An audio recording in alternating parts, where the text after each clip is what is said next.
चलिए प्यारे दोस्त, मैं रवि कुमार। आज हम लोग फिजिक्स के पार्ट वन में आते हैं। कुछ आविष्कार जो हैं कुछ यंत्र के बारे में, उसकी लिंक डिस्क्रिप्शन में दिया हुआ है, उसकी प्री वीडियो देख लीजिए।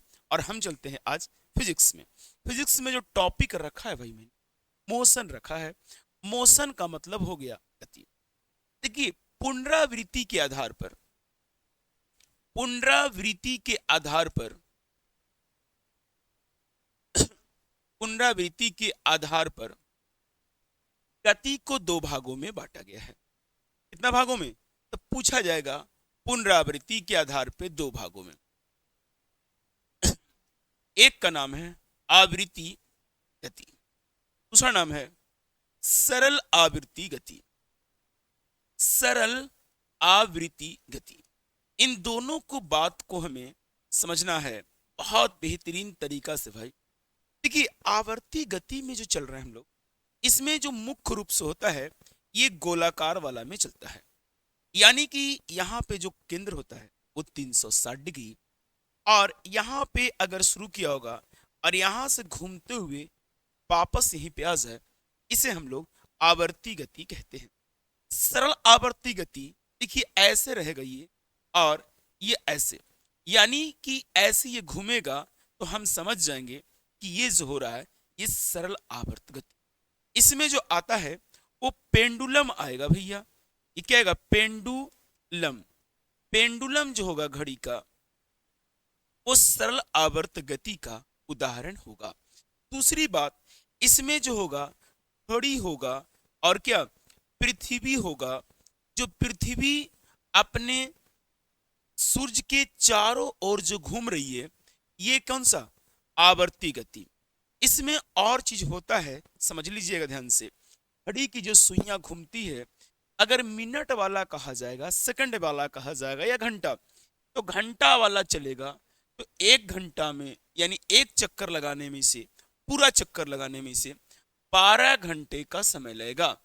अगर आपको मिनट वाला कहा जाएगा तो यानी कि 60 मिनट में एक चक्कर लगा चुकी होगी। और सेकंड वाला, इसको एक चक्कर में लगाने के लिए, इसको ध्यान रखना है, एक चक्कर में लगाने के लिए इसे 60 सेकंड का समय लगेगा। दूसरी बात, अब पृथ्वी जो है दो तरह से चलती है। एक घूर्णन वाला में चलती है, एक घूर्णन गति से करती है, और एक परिभ्रमण से। परिभ्रमण से, ये दोनों का सवाल आपके पास फिजिक्स में ही पूछता है भाई। घूर्णन गति में तो भैया ये अपने घूर्णन गति 24 घंटे में पूरा करती है। कितना घंटे में?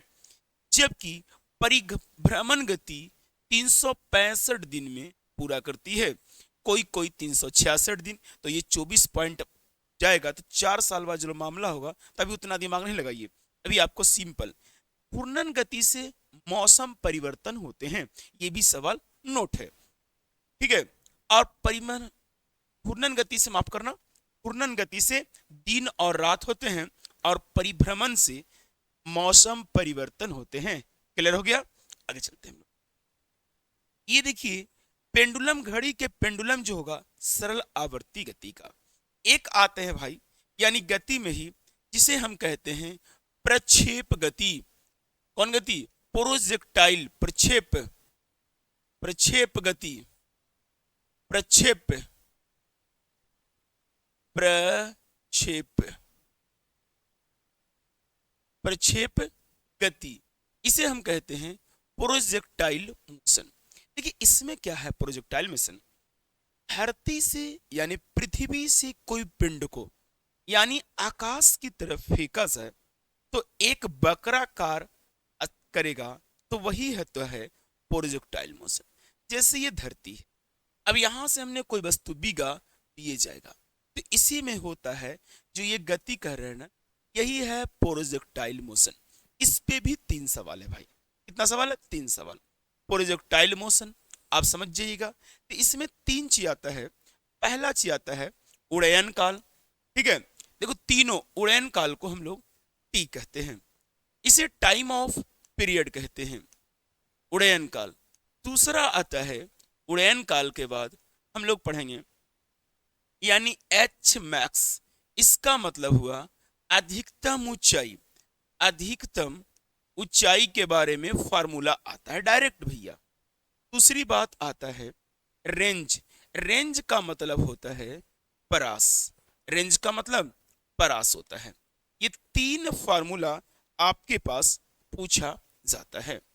तीन फार्मूला कौन कौन, यानी कि आपके पास जो आया वो रेंज आएगा, ठीक है। दूसरा बात मैक्सिमम ऊंचाई होगा, और पहला क्या होगा, टाइम ऑफ पीरियड। हम लोग देखिए, अगर मान लीजिए हम लोग सवाल इसका जा रहे होंगे रेंज का, तो u square sine square two theta बटा जी होता है u square sine two theta by कितना जी होता है।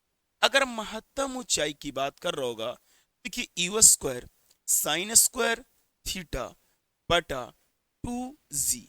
देखिए यू क्या है और जी क्या है। देखिए जी जो है गुरुत्व त्वरण होता है। क्या होता है, गुरुत्व त्वरण होता है, जिसे हम लोग न्यूमेरिकल बनाते वक्त 9.8 रखेंगे, या पूरा पूरा आप इसे 10 रख देंगे। कितना रख देंगे, 10। कौन चीज, यानी कि हमारे पास जो हो रहा है यानी जी का मान, ठीक है। अब हम आगे बात करते हैं टाइम ऑफ पीरियड।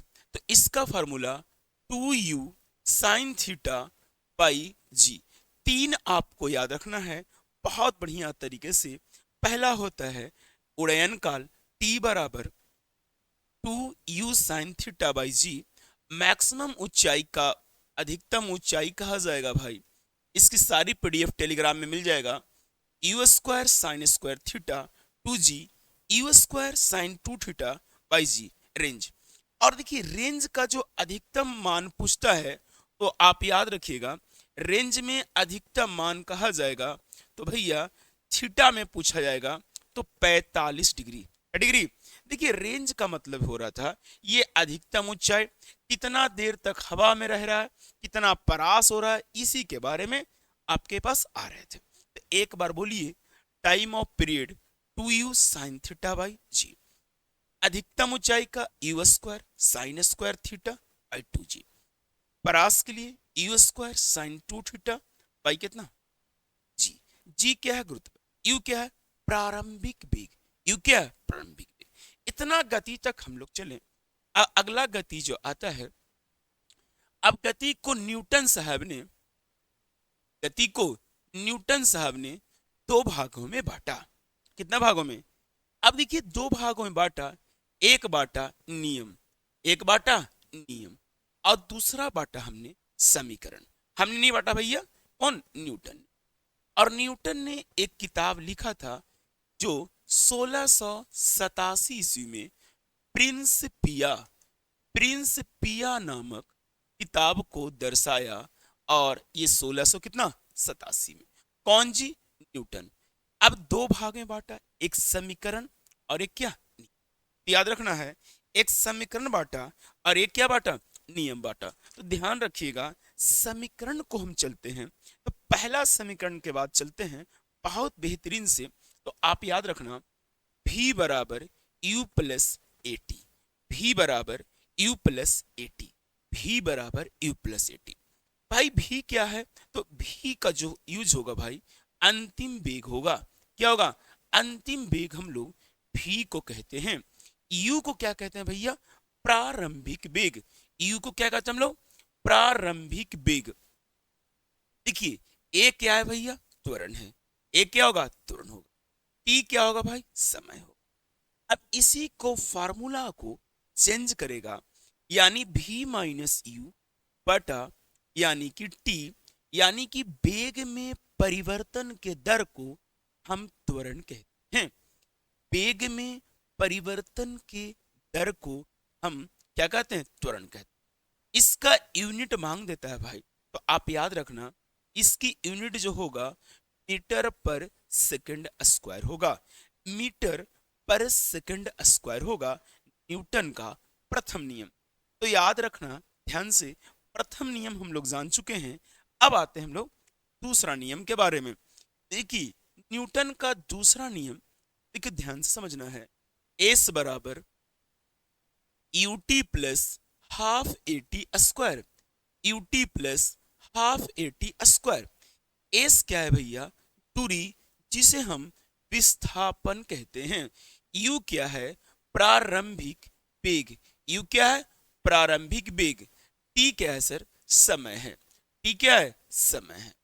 अब देखिए ए का जो मान होगा वो आप जानते हैं ये त्वरण होगा, और टी फिर से सेकंड। तो आपको देखिए ध्यान से, अगर यू पता है, टी पता है, तो अब इसमें क्या करना है आपको?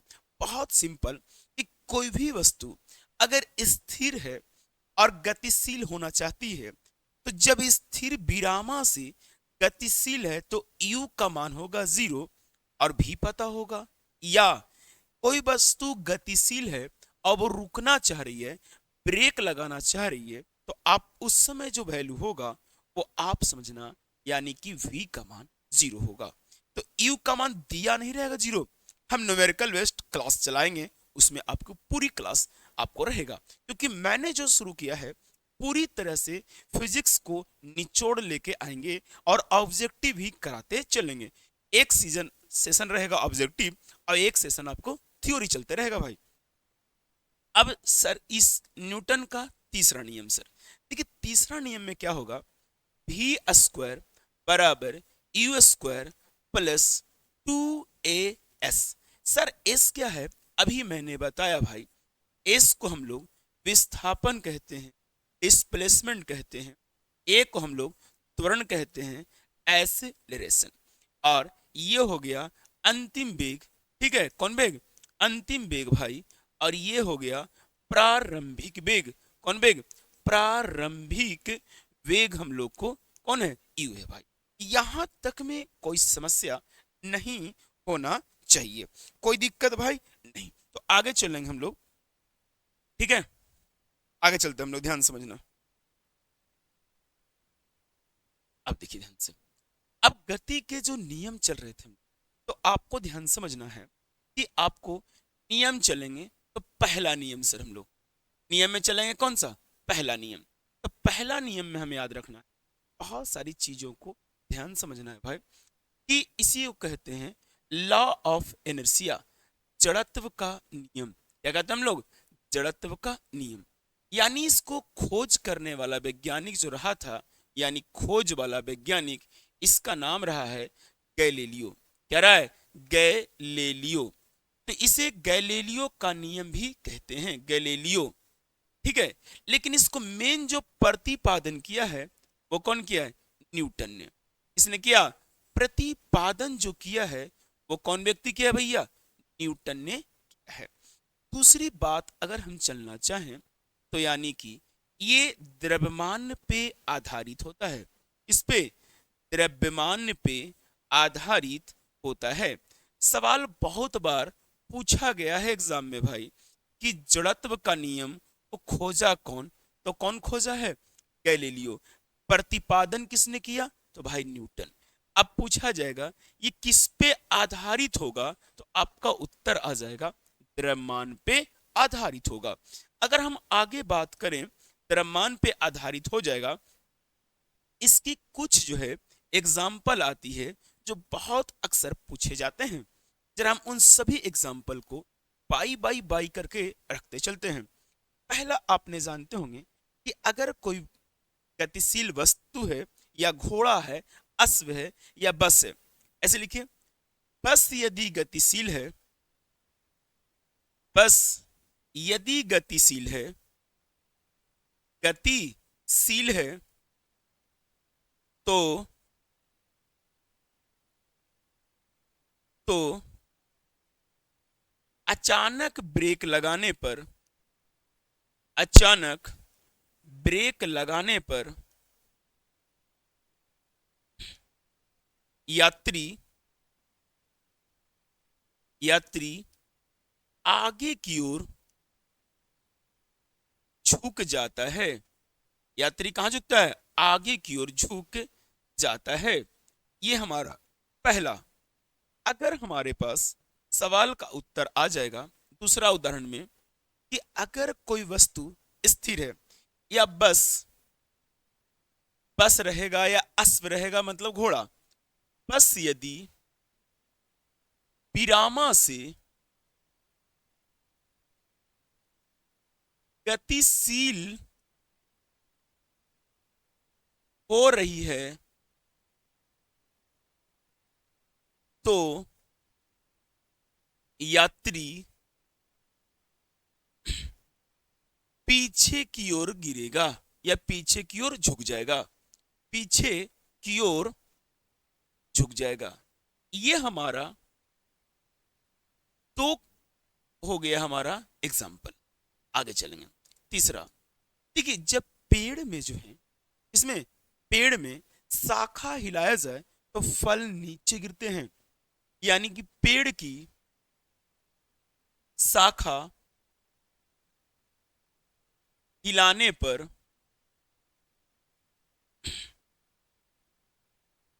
फल नीचे गिरते हैं, नीचे गिरते हैं। किसका उदाहरण है भाई? तो आप जान गए हैं, ये न्यूटन का पहला नियम में है।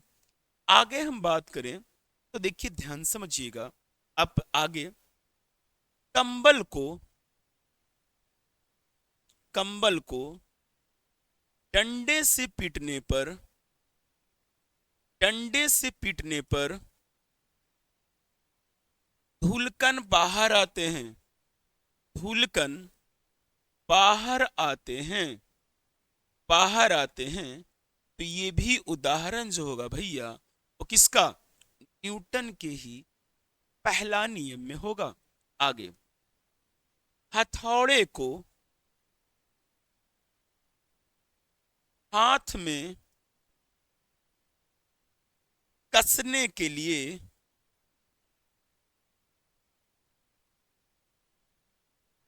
नीचे की ओर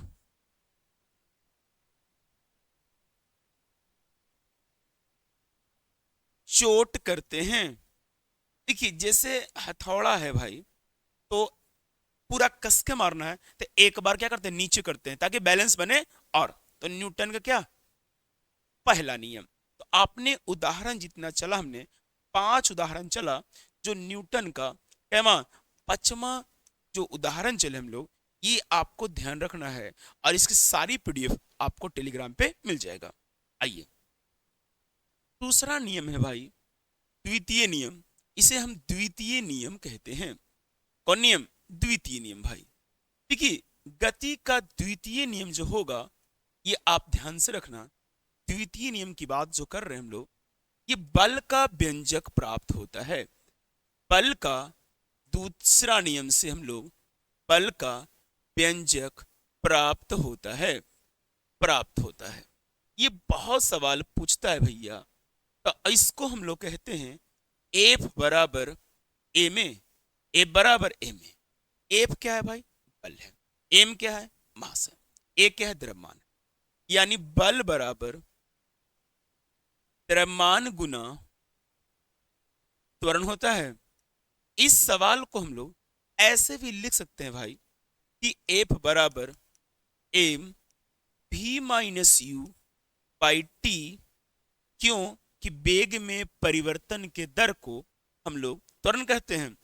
इसको लिख सकते हैं एम भी माइनस एम यू बटा टी भी लिखते हैं। किसके बराबर भाई? एफ के बराबर। एक आप जानते होंगे भाई, बहुत पहले से नहीं जानते हैं, पी। पी का मतलब संवेग।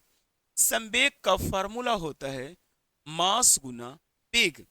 अब ध्यान समझिएगा, अगर मान लीजिए प्रारंभिक वेग 0 हो जाती है, प्रारंभिक वेग 0, एफ बराबर एम भी बटा टी। एम भी बटा टी, या इसको लिखते हैं एफ बराबर एम भी के बदले हम लोग क्या लिखेंगे? पी। यानी कि पी बाई टी भी हमारा उत्तर होगा। यानी संवेग पता हो, समय पता हो तो बल आ जाएगा। संवेग पता हो और क्या बल, समय पता हो तो आपके पास बल। बल का ऐसा ही मात्रक सभी लोग जानते होंगे कि क्या होता है? न्यूटन होता है। क्या होता है? न्यूटन होता है। बल का ऐसा ही मात्रक न्यूटन। इसे हम लोग एन के द्वारा सूचित करते हैं। इसके द्वारा, एन के द्वारा। 1 न्यूटन बराबर 10 के पावर 5 डाइन होता है। ये भी आपको ध्यान से समझना है। देखिए हर चीज को आपके पास हम लेके आ रहे हैं ताकि दिक्कत नहीं हो। P बराबर हम लोग संवेग, तो संवेग क्या होता है अब इसका जरा समझते हैं। तो द्रव्यमान गुना वेग को हम लोग संवेग कहते हैं। तो संवेग निकालना होगा तो ये निकाल लीजिएगा। अब दूसरा बात, इसको हम थोड़ा सा आगे चलते हैं। इसमें उदाहरण, कोई क्रिकेट खिलाड़ी कोई क्रिकेट खिलाड़ी कोई क्रिकेट खिलाड़ी कैच पकड़ते समय कैच पकड़ते समय अपनी हाथ अपनी हाथ पीछे की ओर पीछे की ओर खींचता है। पूछता है कारण क्या है। तो संवेग को जीरो करने के लिए, इसको जीरो करने के लिए, संवेग को शून्य करने के लिए हाथ, ताकि वो जो कैच आए वो मोशन में है तो उसको कुछ देर रोके हैं तो हाथ के सहारे मोशन में जाएगा तो वो गतिशील अब नहीं रहेगा, लेकिन उसको गति आगे करें ताकि दिक्कत ना हो, चोट भी ना लगे और गेंद भी हाथ में रह जाए। तो यही। दूसरा, गाड़ी में झटके से बचाने के लिए झटके से बचाने के लिए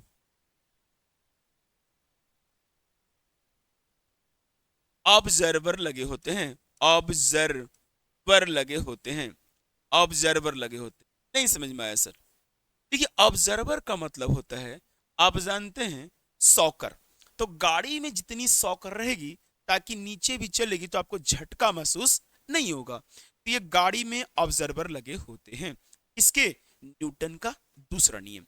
अब भाई सभी लोग बहुत बेहतरीन तरीके से आपने गति का दूसरा नियम आपने पढ़ लिया। अब आते हैं हम लोग तीसरा नियम।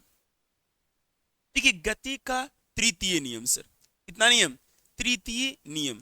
तो न्यूटन साहब ने तीसरा नियम दिया होगा जो पता होगा, क्रिया के विपरीत प्रतिक्रिया। क्रिया के विपरीत प्रतिक्रिया। क्रिया के विपरीत प्रतिक्रिया, इसे कौन दिया होगा? यानी न्यूटन साहब ने दिया क्रिया के विपरीत प्रतिक्रिया। हम आगे समझ के आ जाए भाई, बहुत बेहतरीन तरीके से इसको न्यूमेरिकल पूछा जाता है। यानी m1 गुना v1 बराबर m2 गुना v2। m1 गुना v1 m2 गुना v2। सर ये क्या है जरा हमें बताएंगे।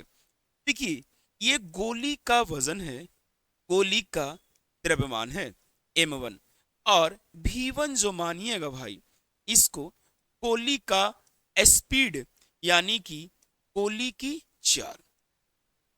ये बंदूक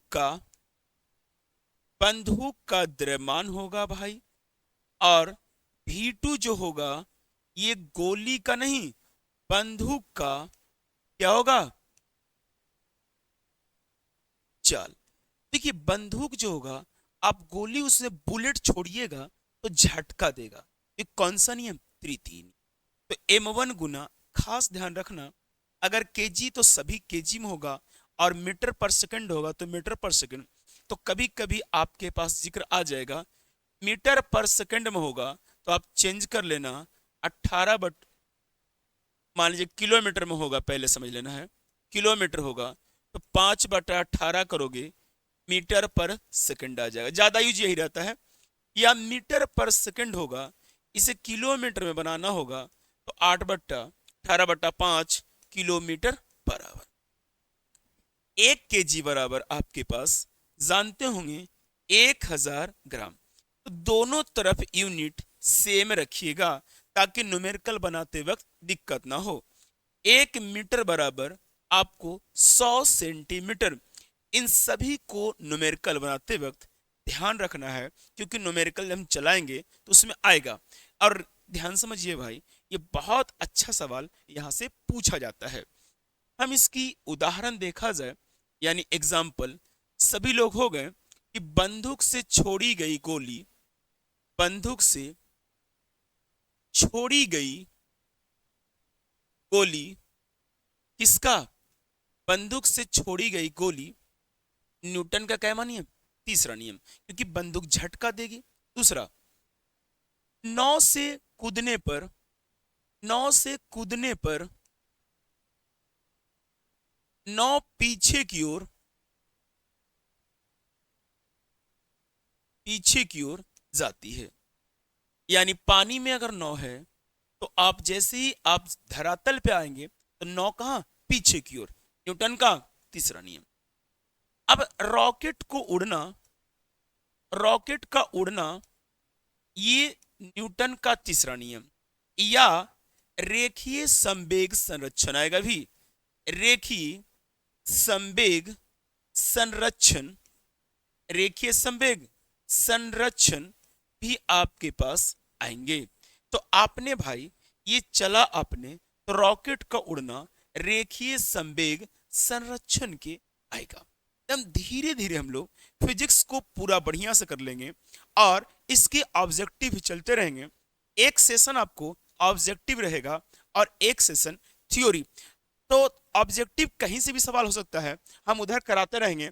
और एक बेसिक से पढ़ना है तो पूरी फिजिक्स हम पढ़ा देंगे। ये डेली रेगुलर वीडियो इसके होते रहेंगे, ठीक है। और ऑब्जेक्टिव लाइव रहेगा भाई, ठीक है। तो हम चलते हैं, आज आपका ये गति में संबंधित सवाल था। तो गति से संबंधित जितने भी सवाल थे आपने अच्छी तरीका से पढ़ लिया। हम लोग मिलेंगे नेक्स्ट वीडियो में बहुत जल्द एक नई वीडियो के साथ। जय हिंद, जय भारत।